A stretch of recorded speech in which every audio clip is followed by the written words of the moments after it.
Today, you're about to dive into a life scenario. You're a billionaire worth $800 million, but no one in Chicago knows it. Yep, you're the invisible tycoon, and this is your everyday reality. You're at Miller's Diner at 7:15 a.m. every Monday, a cup of black coffee for $2.99, a plate of pancakes you'll only eat half of. The waitress Lisa thinks you're a retired high school teacher. You always have that old history book with you, she once said.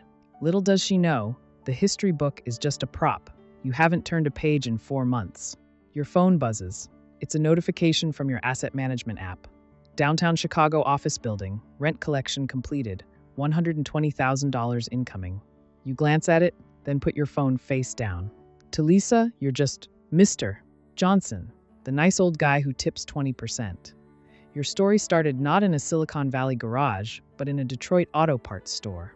10 years ago, you noticed the owner, an old man named Carl, struggling to fix a vintage Ford engine. You helped him not for money, but because you loved cars. Carl later sold you the store for next to nothing when he retired. You turned it into a chain of specialty auto repair shops, all run by managers. You still drive a 2015 Ford F-150 with a dent on the bumper. It's reliable, you tell people. They believe you. They have no idea you own the building. The dealership is in. You live in a modest 2-bedroom apartment in Lincoln Park. The neighbors think you're a freelance writer, Mrs. Rodriguez next door always brings you homemade tamales. She has no clue you own the entire apartment complex.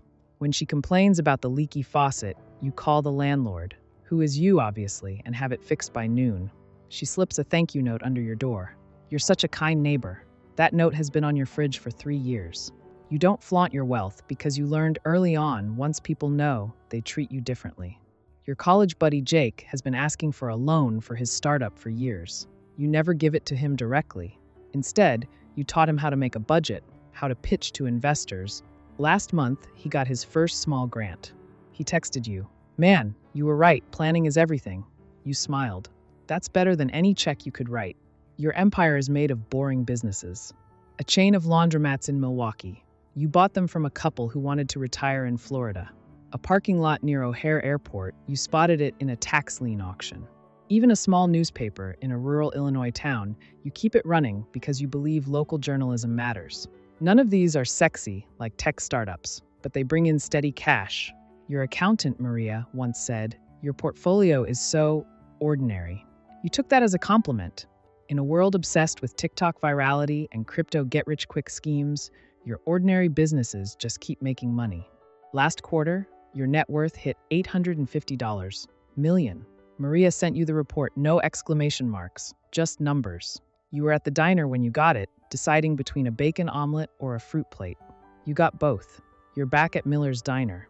Lisa refills your coffee without asking. She's used to your routine. You open that history book again, still on page 78. Outside, the Chicago skyline glitters, and you own a piece of it. But in here, you're just another customer.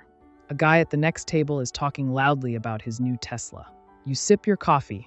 You could buy a fleet of Teslas, but you don't need to. Your F-150 gets you where you need to go. You think about the laundromat in Milwaukee.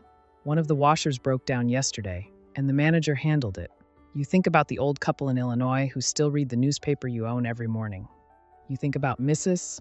Rodriguez's tamales. This is your life: extraordinary wealth, ordinary moments, and you wouldn't have it any other way. So, what's the secret? It's not about hiding your wealth. It's about choosing what matters to you.